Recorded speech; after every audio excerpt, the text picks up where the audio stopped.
the It is funny. All right. Eddie has the tag hold. I've never seen that. A hotel room in Minneapolis, a lifeless body, a legacy shattered. The story of Eddie Guerrero's final hours is one that still sends chills down the spines of wrestling fans everywhere. He was the ultimate underdog, always defying the odds. But in the end, even Eddie Guerrero couldn't overcome his greatest opponent. Born into the Guerrero wrestling family on October 9, 1967, Eddie followed in his father Gory Guerrero's footsteps, who was also a renowned wrestler. Eddie's nickname Latino Heat captured his clever win-at-all-costs wrestling style. Eddie started wrestling in Mexico and Japan, building his skills before making a splash in the U.S. wrestling scenes of ECW, WCW, and eventually WWE. He became especially popular during the early 2000s, when he reached peak fame on the WWE's SmackDown brand. Despite his villain roles, fans loved him for his charisma and complexity. After initial success in Mexico and teaming up with Art Barr, Eddie moved to the U.S. in 1995, wrestling for ECW and then WCW, where he won multiple championships. In 2000, disappointed with WCW, he switched to WWE. There, he teamed up with fellow wrestlers to form the Radicals. Eddie faced challenges, including being released in 2001 due to his struggles with addiction, but he made a strong comeback, forming a tag team with his nephew Chavo, and eventually winning the WWE Championship in 2004. Everything was seemingly perfect till now, until everything came crashing down. One day, he was in the ring, and the other day, he was gone. On November 13, 2005, the world of wrestling was rocked by truly sad news.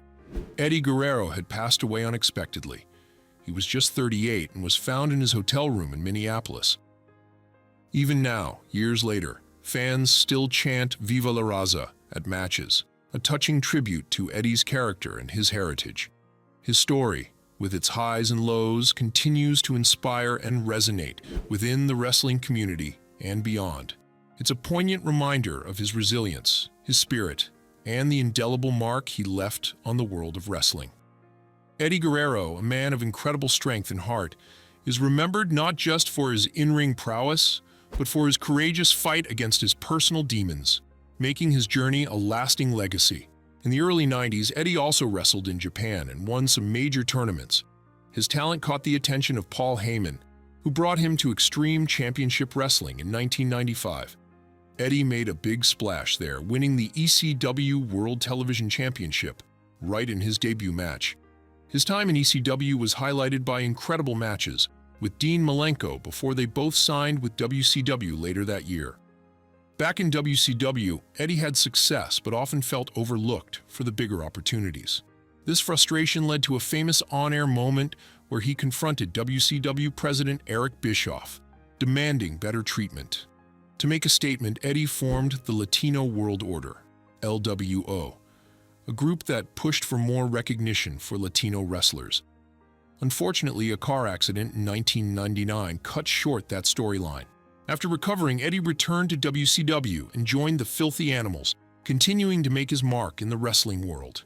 In 2000, he left WCW and signed with the World Wrestling Federation, WWF, where he would go on to achieve even greater success. Through it all, Eddie's passion for wrestling shone through, making him one of the most respected and beloved figures in the sport. When Eddie Guerrero and his pals Chris Benoit, Dean Malenko, and Perry Saturn showed up in WWF, now WWE, in January 2000 as the Radicals, they really stirred things up. They burst onto the scene during a Raw is War episode, jumping in during a match against the New Age Outlaws. Everyone initially rooted for them as the heroes, but that vibe didn't last long. Eddie's debut match teamed him up with Perry Saturn against the New Age Outlaws, but it went south fast. Attempting his famous frog splash, Eddie landed badly and dislocated his elbow. That mishap knocked him out of the game for a few weeks. The plan was for Eddie and Saturn to win, but after the injury, Eddie had to ask Road Dogg to pin him quickly to wrap up the match. Things took a turn when the Radicals sided with WWF champion Triple H and became the villains. One unforgettable moment was when Eddie rolled up to a match in a classic 1957 Chevrolet, treating the night like his prom to celebrate getting his GED. This fun twist in his character won the fans over, Despite his rising popularity, things got rocky with China, especially after Eddie accidentally pinned her in a match, which led to him winning his first Intercontinental Championship.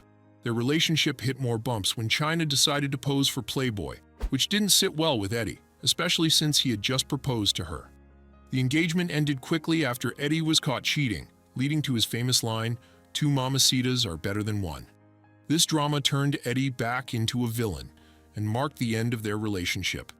By the end of 2000, the Radicals were back together, feuding with D-Generation X, DX, and scoring a big win at Survivor Series.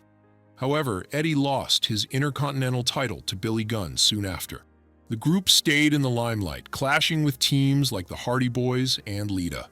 In 2001, Eddie aimed for the European Championship again and won it at WrestleMania X7, but his real-life struggles soon overshadowed his in-ring achievements. After a car accident in 1999, Eddie developed an addiction to pain medication, leading to a rehab stint. He was arrested for drunk driving in November 2001, and WWF had to let him go. Eddie didn't stay down for long. He hit the independent circuit in 2002, picking up titles before returning to WWF. He quickly reignited a feud with Rob Van Dam and grabbed the Intercontinental Championship again. His rivalry with Edge and later teaming up with his nephew Chavo to form Los Guerreros became fan favorites, even with their cheeky motto, "We lie, we cheat, and we steal." Eddie's career continued to ride high. He nabbed the United States Championship and, in a career highlight, defeated Brock Lesnar in 2004 to win the WWE Championship. His time as champion was brief but memorable, marked by an iconic celebration with Chris Benoit at WrestleMania XXIX. Eddie Guerrero's career was a roller coaster of highs and lows, marked by his undeniable charm, humor, and a deep connection with fans. He remains one of the most beloved figures in wrestling history, celebrated for his ability to entertain and inspire. Eddie Guerrero's life was like a roller coaster, packed with big wins and tough challenges.